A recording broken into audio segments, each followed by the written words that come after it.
Okay, welcome everybody. It's Chris Petri, and we're going to do an Extreme Beginner Series tutorial right now. We're going to actually have some fun and do some exercises. I always mention that every so often we'll take a break and we'll do some exercises, some methods, some techniques, things like that, versus just doing paintings. It's always good to do that. As a watercolor artist, we're always trying to add a couple tools to the toolbox, so to speak, extra things that we can add to our repertoire that are going to actually take our paintings to the next level. And these are a few of those things. So maybe we'll do maybe 3 or 4 things that are really kind of things that we should maybe make note of. So I'm hoping that maybe if you're in your studio or if you're in your living room or your kitchen, wherever you like to work with your watercolors, I'm hoping you'll just do these exercises that we're going to do right now. Make the notes on your paper just like I'm going to do now. And then maybe put this in a folder and put this, in your area where you like to work. And once in a while, just look at it, check it out, and see if it applies to anything that you're working on at the time. Sometimes not every exercise we do is going to be applicable to every painting you might be working on. But chances are all of these techniques and methods and small exercises that we're doing are going to be something worthwhile that you'll learn and you can utilize as you go forward in your drawing and your painting. So I'm hoping that that's what we can accomplish right now. We can get that idea in our mind that taking a few notes and doing a couple exercises every now and again while we're drawing and painting in watercolor, especially we're in the Extreme Beginner series. So this is, many of you are just starting out in watercolor, and these are important things you'll be able to kind of learn and drill on, and you'll have these going forward for your future paintings. So you'll be able to apply these to your paintings and these ideas. So let me do the first thing I'll do is maybe let's cross-hatch this here. We'll do 4 exercises, and I'll just take the paper and I'll divide it into 4 sections. So I'll just do one like this. And then I'll do one like this here.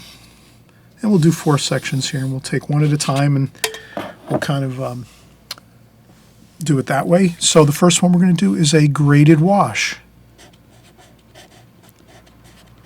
A graded wash is very valuable, and we're going to kind of explain here. I like to explain how I view this type of exercise and how it's helpful. I like to write it down too, right below what we're going to do, our exercise, our swatch here.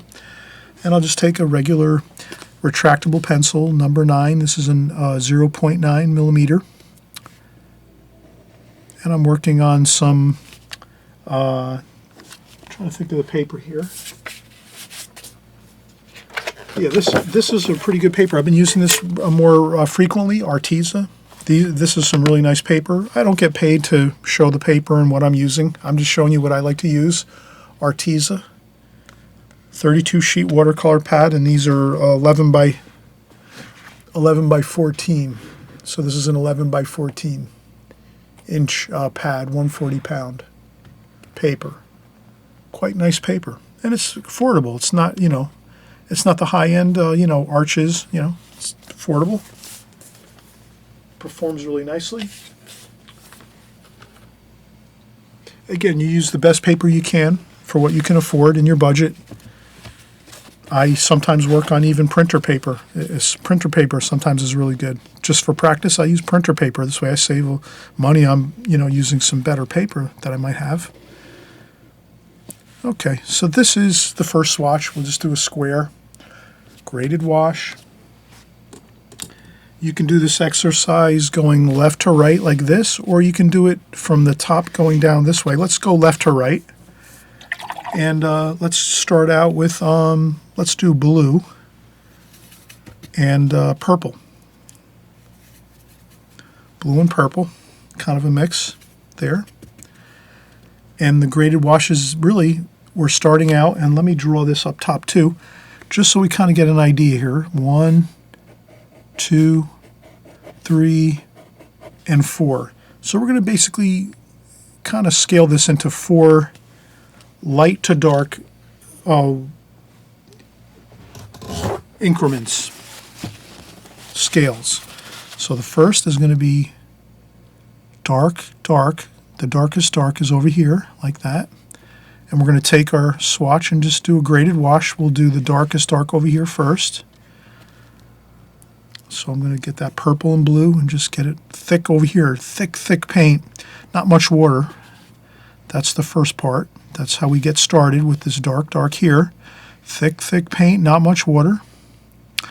Then as we move on, we rinse off the brush, take a little bit of water off the brush on a paper towel or a napkin or tissue. Then I, of course, dampen the brush, make it a little bit less dark, and let's go with a medium tone there. And there we go. We'll have a medium tone starting there. And then we'll just do the same thing up here. We'll just make a note of it up here. This is like a medium tone. It's not a dark tonal value. It's like a dark to medium tonal value there. Then I rinse off my brush, dry off a little bit of the water on the tissue. And we're going to do a lighter tone there, here. Like that. Can you see how that's getting quite a bit lighter? Thus, the graded wash. And then we'll put our graded wash up here and our tonal value that represents here. This one is here, a little darker, there, super dark up here. And over here, it just, almost white paper there. Maybe a touch of color, but not much. Almost white paper there, like that. That is a graded wash. Now, you may ask yourself and say, "Hey, Chris, okay, that's a graded wash. What's so exciting about it, or what is it? What is it used for, or is it? What are you getting at here?" Well, I'll show you just in a second. Look, this is how you create light in your paintings. So if this is your spotlight or your sunlight, this spotlight represents either sunlight or light in a room, or maybe a lamp that's on, that's shining on your subject matter, whatever it is. And that light's coming from this way, shining across your object. That's your light side of your object. And then as it goes this way, it goes into shadow and it gets darker. So if you want to create beautiful light in your paintings, that's the first way you can sort of start to work on that, is by getting this kind of interesting, really cool graded wash going. If you can practice this graded wash and kind of say, all right, I see it. 1, 2, 3, 4. So if I can get the super dark, kind of like a medium dark tone, a lighter tone here, and then almost white, just white paper there, you have it. You go right across and blend them all together, and that creates the illusion of light. So this could be a wall, this could be a vase, this could be a flower, this could be any subject matter this just represents any subject matter. This square represents anything. It could be a flower, it could be a vase, it could be a wall of a house, it could be a something like a tree, anything like that. It could be really anything. The basics of it, the basics of this really are the darker middle tonal value, more of a lighter tonal value, and then the white paper. And if you can slowly, gradually get these from dark to light, and you can even get a little more straight paint, no water whatsoever, you can get it a little bit darker over here too, like that. And then dampen the brush, dry it off a little, and then just smooth it out, like that. And then you can kind of see how you get that beautiful light effect going across.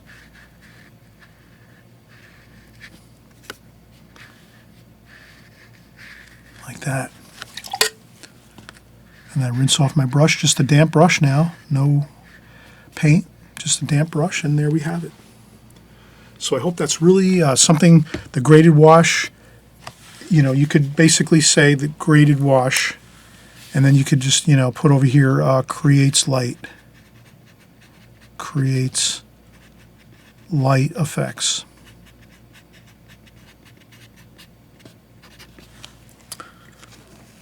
Graded wash creates light effects, because it really does. This is like how great, interesting paintings that you're going to look at ones that you've already painted. You've probably done this before. Maybe you just didn't realize that it is the graded wash that you're creating as you're going through your paintings. But I know we've done a lot of paintings on the Extreme Beginner series, and so I'm sure you've used this technique already, but I just want to put it down so it's like in a format that you can save, put in a folder, and you have it. Okay, so I'm going to take a quick break, and we'll come back, and we're going to start our second section over here, which is a method and technique. We're going to call it Lost and Found Edges, which is really fun too. You're going to see how you can create really beautiful dynamics in your painting by using the Lost and Found technique. Lost and Found Edges. We'll do that next in just a minute. I'm just going to take a quick break. Okay, I'm going to grab a cup of coffee, and I'll be right back. Okay, we're back, and we're going to do the Lost and Found Edges. Let's create our next exercise, Lost and Found Edges.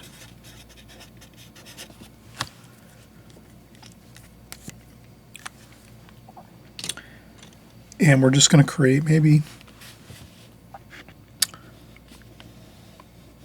we're just going to make a simple, maybe a little small cabin or shack with a roof on there, and maybe a doorway here and a window like that.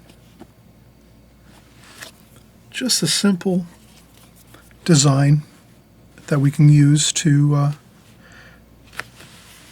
create our Lost and Found Edges. Now I'm going to do a tree here, so I'm going to do a tree trunk here like this.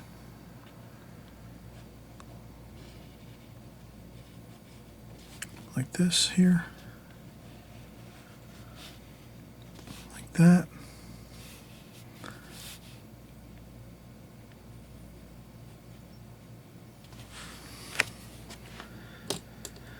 Okay, so we have our drawing done, and it's a simple shack, little, maybe a hunter's cabin or a fishing shack along the shore.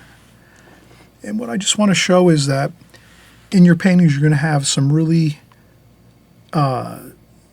dynamic found edges, which are going to be very sharp. And then you're going to have some lost edges, which are going to be sort of hard to see, where one item or one part of your subject merges into another. It'll be harder to see those edges as they merge. So thus, you have your lost and found edges. And we'll kind of develop this idea right now. I'm just going to take some black for the roof with some brown. So black and brown for the roof. A little bit of blue maybe in there too. Let me do the roof here. So I'm going to do the roof first, like this, of the cabin or the fishing shack, whatever you want to. We're just going to make something simple so we can kind of, I'll actually add some green to that. Light and dark green, just sort of to kind of merge in. And then our tree, look at this.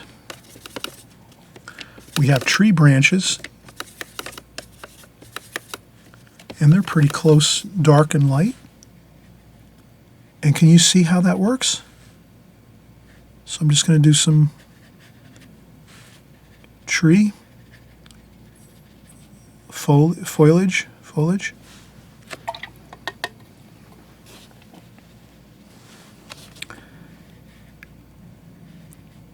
And can you see how that kind of merges together with the roof? That's your lost edges. So in your paintings, you have to, let's be aware of that, that's all.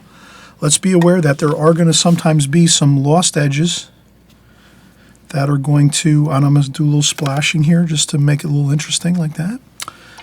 And then brown, we'll mix some brown in here for our tree trunk, like this.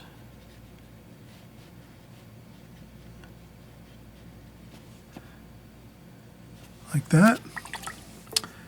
And then maybe we have an orange and brown wood kind of color here. And I'm just going to do some wood color here, some nice brownish gold, orangey, wood color there. We'll let that dry. We don't want to, and we'll take some more green here. And we'll just do some green across here, like that. We're doing an exercise here, so I'm not getting too fussy with this. But you can kind of see here we've developed the idea of lost and found edges. Now we can take some blue, make a sky color like this, and we'll do this. And I'm just scrubbing on some color. Nothing fancy. I'm not trying to create an incredible painting here or anything like that. We're doing an exercise. Have fun with your exercises like we're doing here. Don't get frustrated or worry about things looking perfect. You're just having some fun doing your exercises here. Splash around a little bit. This is the time to splash and have a good time and have fun with your paintings.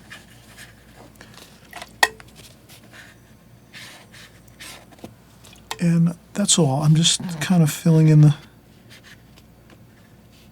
the white paper just with a little bit of color, just to get some color in there.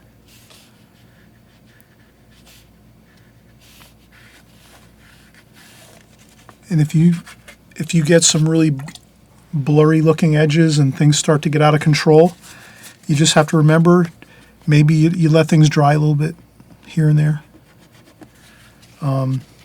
as you go.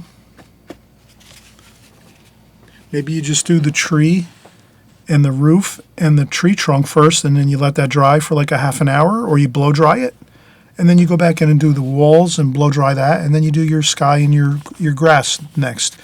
So try to time your painting and your washes that you feel are going to work for you.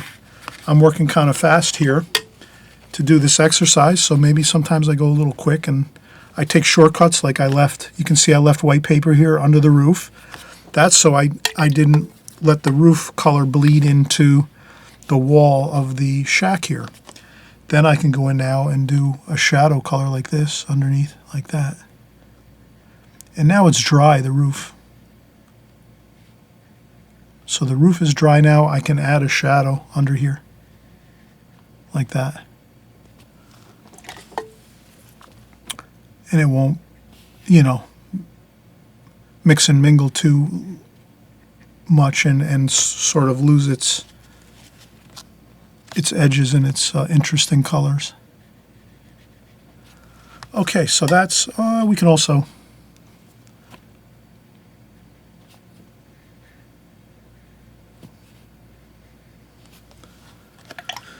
a little bit of shadow on the windows and doors, like that. Again, this is the exercise of lost and found edges. And again, here, we just remember the lost edges are the tree foliage, the leaves of the tree, and the roof are mingled and mixed together, and you lose, it's a lost edge here, lost edge. The edge of this roof, we really don't see it all because it's merged in with the leaves because they're the same dark and lightness. They're the same dark tonal value. So I hope you see that's your lost edges here, and you need to have those in your paintings because this happens all the time in pictures, paintings, real life, when you're outdoors, plein air painting or what have you.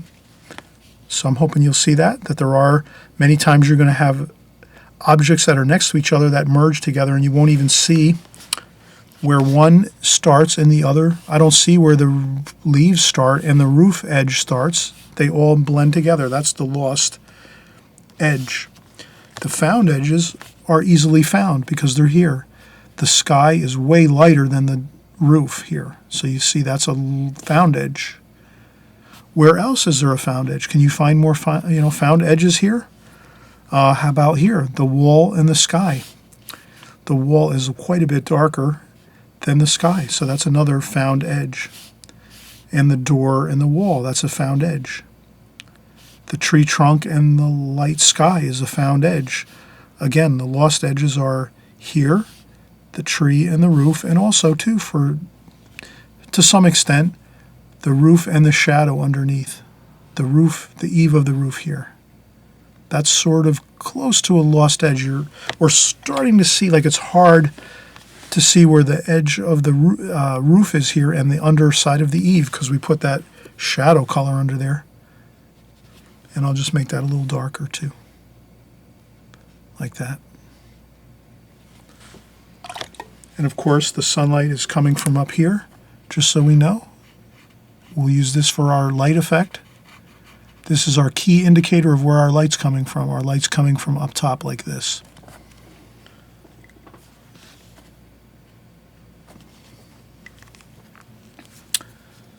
Okay, so I hope we have this really solid, lost, and found edges. You can use this in your paintings all the time. Most every painting you'll ever create, you're going to have some lost and some found edges. It's just inevitable. That's how nature is. And if you are recognizing this, you'll have a lot more fun, and you won't be, getting stuck in that. A lot of times artists like to make everything look exciting, and they want to kind of isolate everything. So many times an artist would make this roof a lot darker or maybe even lighter than the tree, or they might make the tree a lot lighter and the roof darker so that, it kind of stands out and looks interesting. But the reality is, if you can kind of lose these edges here and there in your painting, it's going to look more three-dimensional and more pleasing looking. So that's the bottom line. You want to have your paintings looking pleasing. I hope you'll understand that. I want my paintings to look more pleasing and pleasant. I hope you want yours too, to have that real gorgeous look of three-dimensionality and things, kind of like flowing and like vibrating your paintings. And if you use this principle of recognizing where you can lose some edges, like so, where the roof and the tree is, maybe where the shadow is underneath the roof eave, these type of things will really enhance your paintings. And we're going to have a found edge here and a found edge here. These are the shadows under the windows. Maybe this one's on an angle like that. Maybe like this. And we'll maybe make it darker.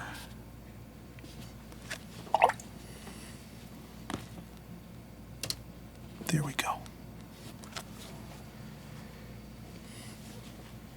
Okay, we're going to get started on our next exercise. Glad you're joining along here. And I always mention, if you're having a great time and you want to subscribe, right on the right-hand side down here below, on the right-hand side is a subscribe button. If you subscribe, all it does is just really the next time you open up YouTube in a week from now or a couple days from now, if I've made any new videos, you'll see them there first. That's YouTube's way of saying, if you like my channel, Chris Petri, if you like my videos, my tutorials, they're always going to put them, those videos in your YouTube channel. So when you open up YouTube, you're going to see them first. This way, you can just check out my videos, see what I'm doing, what I'm up to.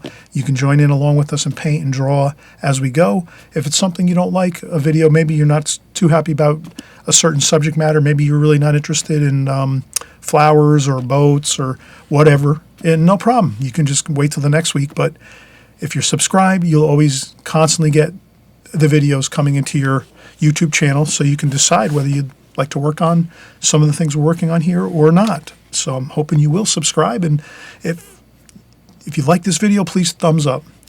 That really helps me a lot too. So let's keep going here. I'm going to take a quick break, and we're going to start with our next exercise. Okay, so I'll be right back.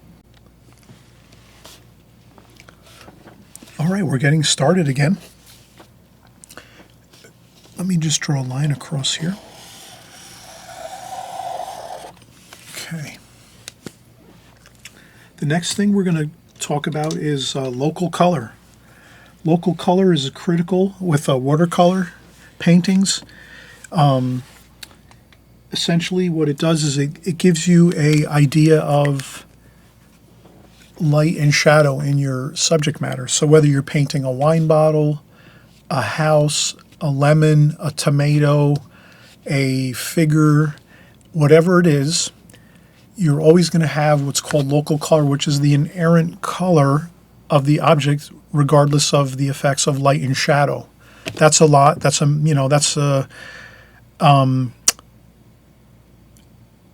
just going to put it down here on my paper as local color, and I'll just kind of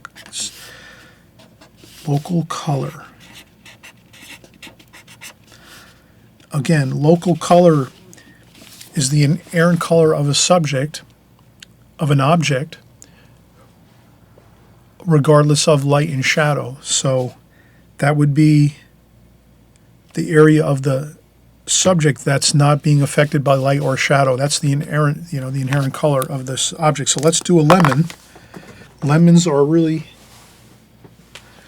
something, I find, like if I'm painting a lemon in a still life painting with like some flowers, some lemons, some fruit, a wine bottle, whatever it might be. I'm going to change my water and get some fresh water here. So I'm always trying to get fresh water, clean my palette all the time. You will notice I try to keep my palette clean. So right now I've got a lot of paint there. Why not? Let's just clean up the palette as we go. Have good habits. Try to always keep your palette clean. This way, if you have to mix some colors when you're working, you'll have some spaces to make fresh, clean color, and you won't be kind of mixing it in with other dull colors that are in your palette already. So if you can keep a nice clean palette like that as you go, you fill up your wells of your palette as you go when you paint, and then when you're all full and you have all your colors in there mixed, then you would go in and take a break and clean up the palette, start fresh again. And that's provided you have your colors memorized. And if you do have some colors that are still clean and they're not too muddy looking, you can leave those in there, and you don't have to really clean those sections out of your palette. You're the artist. You figure out when you need to clean the palette and what areas you might need to clean. Some areas you might have just only one color in there. No need to wipe that up. If you're just like, let's say, having a red or a blue or a purple in one section and you haven't mixed any other colors in there, well, that if it's not muddy looking or mixed and looking, kind of dull looking, yeah, you can leave that in there. That's fine. But I just tend to just go right down the whole palette and clean up, and then I'm fresh and ready to go here. So let's see. Local color, we're going to use a lemon. So let me just, maybe I'll draw like a table, maybe just so I have a little bit of a table there. And then let me just draw a lemon like this. Like that. Okay, that's a lemon. And we'll put the table back there, just a little bit of a table, so that the lemon doesn't feel like it's floating off into space at all. And I'll just do a little erasing here. Like that. Okay. So now let's paint the local color of the lemon. I'm going to take my brush, and I'm going to get the, let's do this. Touch of the green in there. Let's get that lemony yellow there. Okay, so now we're going to paint the local color, which is the inherent color of the subject, regardless of light and shadow. So that's going to be our inherent color there. And that would be, maybe, let's call this, the light is coming from here.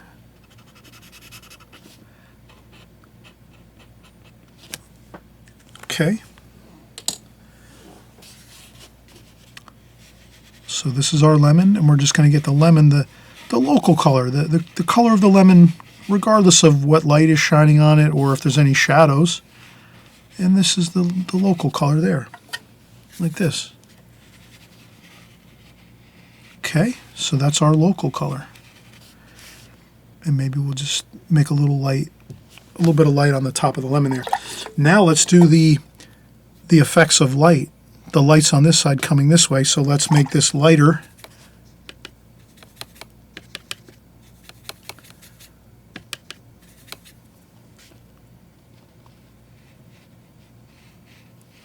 And you can see right now,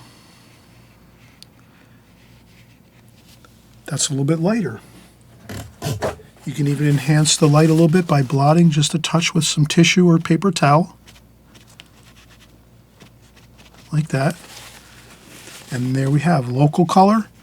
And then this here is your light effect. Now let's go with our shadow effect. Maybe there's a little bit of orange in there. Maybe a little bit of brown and orange. Almost like a raw sienna or yellow ochre. Like this. Okay, this is going to be our shadow color.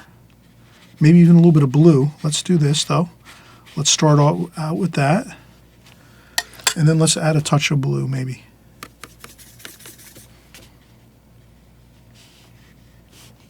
Like that. And then let's even add a shadow. So I'm rinsing off my brush, drying off a little bit of the water on a paper towel. And let's take some of the shadow color and put it over here.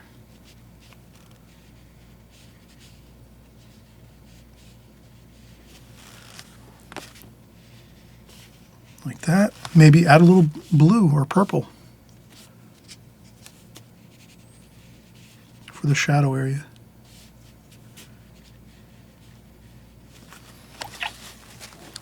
And then blend it in a little bit like this. Okay, there we have it. We have local color. And let's not confuse anything here. Let's go right in and make our notes right on here. This is the local color.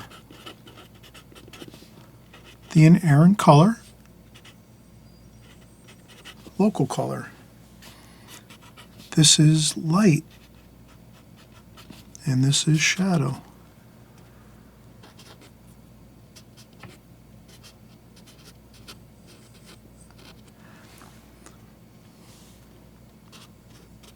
Okay, now that's really helpful. So when you're creating a painting and you're having, let's say you're painting a lemon or a tomato or an apple, anything like that, realize if you have some light, if you have a light source, whether it's the sunlight, or a light fixture, or a light in a kitchen, or anything like that, sunlight, again, anything, any light shining on your subject, you're going to have the light side.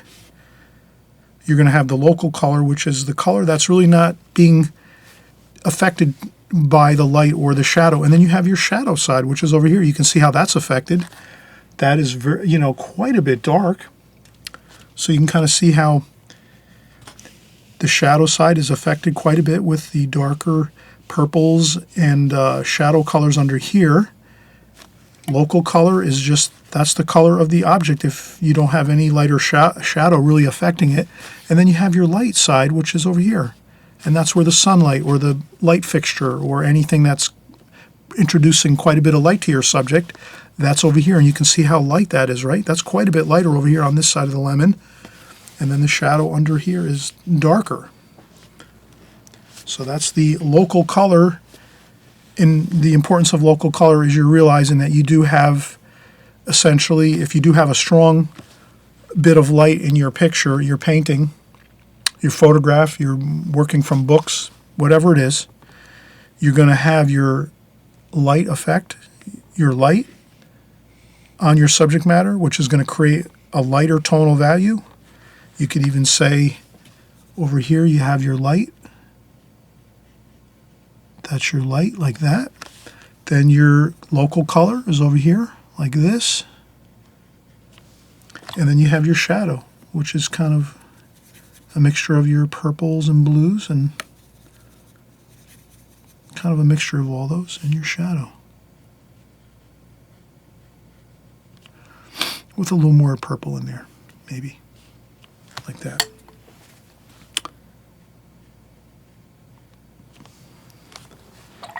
Okay, very important. I'm hoping you're going to try this exercise at home, have a fun time with it. This is when you have your fun with watercolors. You're not worried about stressing, oh, I got to create a beautiful painting, whatever, no sweat. You do these exercises, you have fun with them, and then you learn also, too, these concepts, and then you're going to use these concepts constantly when you're creating your watercolor paintings. So if you drill on these and you paint these and try these over and over and over again until you kind of memorize them, you'll have fun while you're doing them, and you won't have any stress because it's not a finished painting. Obviously, you get a little more stress, right, when you're trying to create those finished paintings, and then you'll have a great time with it. You'll learn the fundamentals of the watercolor medium, these, again, are going to really be a tremendous help to your paintings looking better. If you're always aware of the light and shadows in your paintings, lost and found edges. And we're going to do one more. I'll be right back. I'm going to grab a cup of coffee. And again, I always mention, if you haven't subscribed yet, please subscribe on the right-hand side below. This way YouTube will just make sure you're seeing my videos the next time you open up your YouTube channel. And I also mentioned too, if you have any questions or comments, please leave them in the comments section. Happy to answer any of your questions. And I'm thanking everybody too. You guys leave such great comments and encouragement, and that really keeps me fueled and going, excited about watercolors and painting here on YouTube. And I can't thank you enough. And I also mentioned too, if this is the first time you're here and you've never seen one of my videos before, I'm hoping you're going to subscribe, of course, and you're going to go back and look at all my archives. I have hundreds of paintings that are tutorials like this, as well as many, much more finished paintings you can do. You can choose from any type of subject matter: flowers, cityscapes, landscapes, figure painting, portrait painting. I do, anything, boat paintings, ocean, seascapes, beach scenes. I do the whole gamut of watercolor subject matter. So all you have to do is just type in Chris Petri, oceans. You'll see 20 ocean paintings. Chris Petri, flowers. You'll see 50 paintings on flowers, and you can choose whichever one you like to paint and draw and paint. So I have tons of content already in my archives on YouTube, and trust me, I'll be doing much more videos every week as we go forward each week. So you can, if you don't want to really go back and look at some of the archives, trust me, I'm going to be here each week creating new paintings, new content all the time. So get excited. We're learning watercolor together. And again, this is the Extreme Beginner series. So those of you that are just starting out, you're doing these exercises, you're keeping this in your file next to your art table, wherever you work. You stuff this in a little manila folder. You have it forever. You refer back to it when you need to. And if you do these exercises, for maybe 6 months to a year, and you try this out, maybe once a month you do these exercises, after about a year, you won't need to practice them anymore. You'll have them memorized, and you'll be able to just implement these in your paintings. Your paintings will look so much better. And I know your paintings are already coming out better already, so just imagine how good they're going to be in a year from now. Okay? All right, let's get a quick break in here, and then we'll come right back and we'll do our last exercise. Okay? Be right back. Okay, I'm back, and I'm actually going to get started on the last color variety exercise here. I drew 4 swatches. So I drew 4 rectangles, squares, pretty much squares, rectangles. I think they're all rectangles, basically. And the most important thing I'm going to kind of do here with color varieties, kind of just explain how you can really get a lot of impact and exciting color variety by using colors in the same family. So let's start out. We'll do red. Let's do this. Let's do red here, just so we can. So let's say you're going to do a barn. Let's say you're going to say, oh, you find a beautiful red barn. You take a picture of it. You're out in the countryside on vacation. Or, you see a picture in a book or in a magazine or online. You find a beautiful red barn and you say, ooh, I'm going to paint that red barn. It looks so good. So you go in there and you say, all right, now it's time to paint the red barn. And you're wondering, wow, how can I make that barn look more exciting? And that's the thing. You're the artist. You have to always remember that you want to be able to make things more exciting than maybe just what you're seeing. So maybe when you look at a photograph, or even if you're on location and you have a chair and a sketchbook in front of you, and you're actually going to sit there and paint a barn while you're out in the field in a farm, beautiful farm setting. The thing is, you might just see like one color, like let's say this red here. Maybe this is the color of the barn. But as a watercolor artist, you have to remember, you want to make things more exciting. You want to get in there and say, you know what? Yeah, I kind of see that barn is like that one color red. There might be a little subtlety to it, but it all pretty much looks like the one color. This is where you take your art to another level. You say, you know what? No, I'm not going to do it. I'm not going to get, into that, mode of thinking of, I'm just going to paint it what I see, you can realize, ooh, I can actually add much more impact and color to that. Let's go with this too. Let's use this red. Why not? So instead of just going with one red and saying, well, that's the barn, that's what it looks like, just one red. That's all I see is one red. That's what I'm going to paint it like. No, you can do this. You can take artist liberty and make things more exciting. So then you take a little bit of a more warmer red here. See, this is kind of a cool red here. This is kind of like a alizarin crimson. Well, then you can go in and grab like a cadmium red hue. And then you can rinse off your brush and say, I'm going to even go more. I'm going to take an orange too. Yeah, orange mixed in with a little bit of that red. You want to kind of blend it in. You may not see orange there at all, but why not? Hey, then you might say, okay, well, now I'm seeing shadows in that barn in a couple spots. Well, all right, shadows. Let's do blue. Let's not just keep that one blue. Let's do a couple blues. French ultramarine blue, kind of like a cerulean blue there, maybe a purple too. And then this purple too. Okay, that is the exciting variety of colors. And let's do a swatch. Let's try it out. Have fun with this, enjoy it. Go in, do a little bit of here. Rinse off the brush a little bit, dry it off on a paper towel, so I use a paper towel or a tissue. Dry it off your brush a little bit and go in and get the other reds, the medium, darker orange there. Go in and get some straight paint. Okay. Then the lighter orange, almost like a cadmium orange. Look at how good that looks, right? Are you with me on this? I hope you're with me on this, because this is really what makes watercolor exciting. You can use all these colors and then a little bit of shadowing here. Maybe there's some shadowing. So you're going to go in and do shadowing, and you're going to mix all the different blues here, purples too. And then you take that, you rinse off the brush, dry off on the paper towel a little bit, and then just use a damp brush and kind of blend those in like that. And then maybe you go in and grab a little bit of more red, just to kind of, and then you'd rinse off again, dry the brush and kind of blend it in like so. So here you can kind of see, look at all that variety we have there.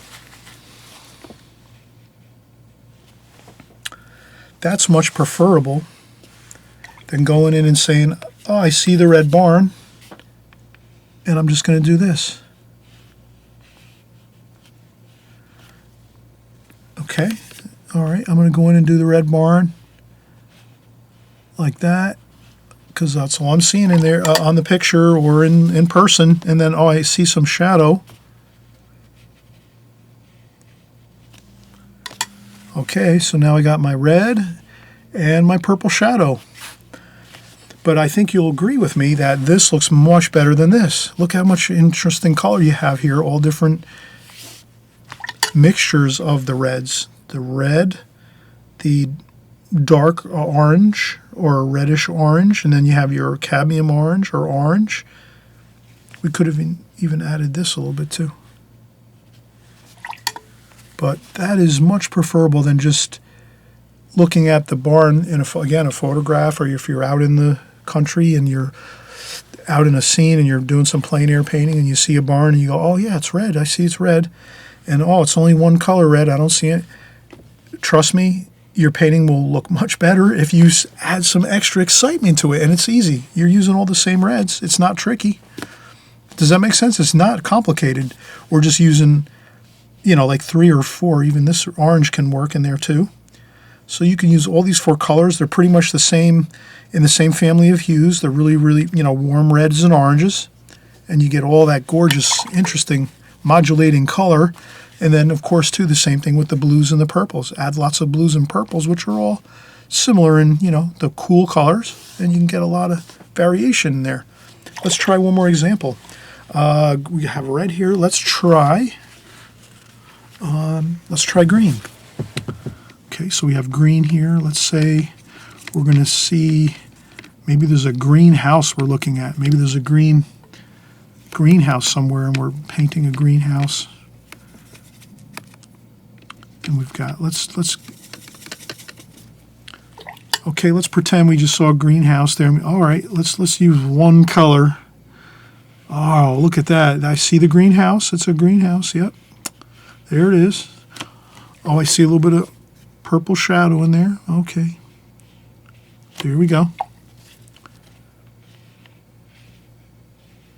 Okay, there it is. Now, you're the artist. You have to decide, am I going to make it more exciting? And how difficult is it to make it more exciting? Not very difficult, as you're going to see here. Look, we're going to go with the green here. Then we're going to go with this middle green, which is kind of like a leaf green. Then let's go with yellow. Yellow's pretty close to green, you know, for the most part. We can get a little bit of that green going there, which is like yellow and green mixed together. So that's like a lighter version of leaf green, or a lighter green, greenish yellow. There we go. 1, 2, and even this here. This is like a viridian green. A viridian, so we could use that. So right now we have all these beautiful greens, and then we're going to go back in and mix some more blue shadowing color. Not one blue, but 4 with purple. Blue. Then we're going to have some French ultramarine blue, and then some purple. All right, now we're going to say, let's make this much more exciting than just this. We saw a green, beautiful greenhouse in the countryside here. We're painting it. Let's mix them all together. Wow. And let's get this too.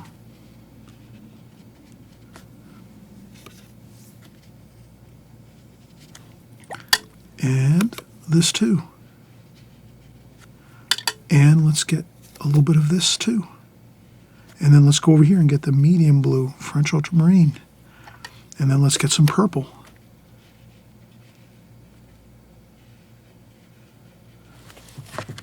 Does that look more exciting? I agree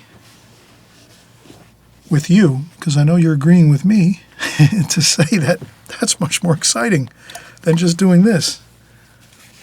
So all we did was we just mixed, again, nothing complicated.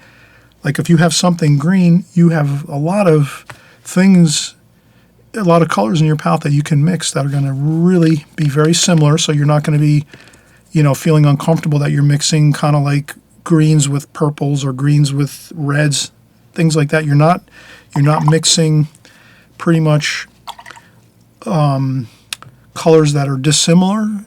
Let's say you're just sticking with the same family of colors. There we go. Green, which is like a sap green here. And then you're going in and you're having the lighter green, which is kind of like a leaf green. Then you're going to get a yellow, which is similar, you know, with a little bit of the green in my brush here that I'm mixing. That's kind of like a lighter green with some yellow in there, like a yellow green. And look at that. We have all these beautiful color variations here versus just using one green like here. That's boring looking. So that's color variety. It's simple to do. I'm hoping you're going to do that. It's really, again, a simple thing of just the mental block of remembering you have lots of choices with watercolor, and you have lots of choices with your colors in your palette. So if you practice color variety, if you take this one exercise and do it 5 or 6 times, just separately on a larger piece of paper, try different color combinations, do reds, do greens, then do some blues, maybe try some earth colors, browns, mixed with some orange. You can do different variations of this, but these are the 2 simple ones I'm thinking of, are just the reds, the reds and oranges for the red, with the blues and the purples here for the shadowing. And then here the greens with a little bit of purple and blue shadowing, which we added lots of variety, and here we didn't use much variety. And you can kind of see that these are much more interesting. So we'll call these the variety.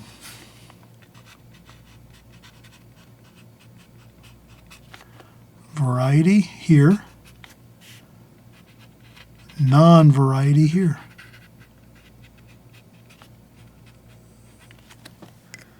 And if you practice this exercise quite often for a number of times, you'll probably lock it into your mind that, yeah, when you're doing a watercolor painting, you can always very simply up your game by adding more interesting colors and mixes that are very simple to do. You don't have to really worry about, again, doing any kind of crazy muddy looking paints or muddy looking colors. You're just mixing within your same family of colors. So reds and oranges, and then greens and yellow. And then, of course, adding your blues for the shadow colors, blues and purples. So it's kind of pretty straightforward. And again, a great technique and a great method and great exercise to do to keep yourself from kind of falling into that pitfall of just grabbing one color and painting and saying, well, it's only one color. I only see one red there on that barn. Don't do that. Do this. Add tons of extra color in there. Make it look beautiful. And then, you'll have a beautiful painting and other people will look at it and go, ooh, wow, that looks great.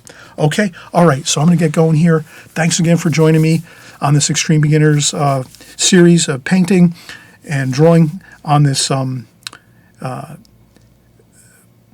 time we've had here. Let's remember, try to practice these, a couple, 2-3 times, maybe more often. Maybe try them once a month for like a year or a half a year. After that, you'll have them memorized. That's really the thing. If you can memorize all of these concepts, they'll be part of your paintings, and you'll really have a lot more fun having more options when you're going in to do a painting. You'll feel like you have a lot of freedom when you're going into a painting because you're saying, oh yeah, I know I can do some graded washes on this particular subject that I'm doing, or I can make sure I'm getting in some lost and found edges in my paintings, or I'm definitely paying attention that there's local color all the time. If I'm having a strong light source, then I'm having definitely a local color and then a light and a shadow color in my painting, which will give you a lot of variation too, which is kind of like color variety.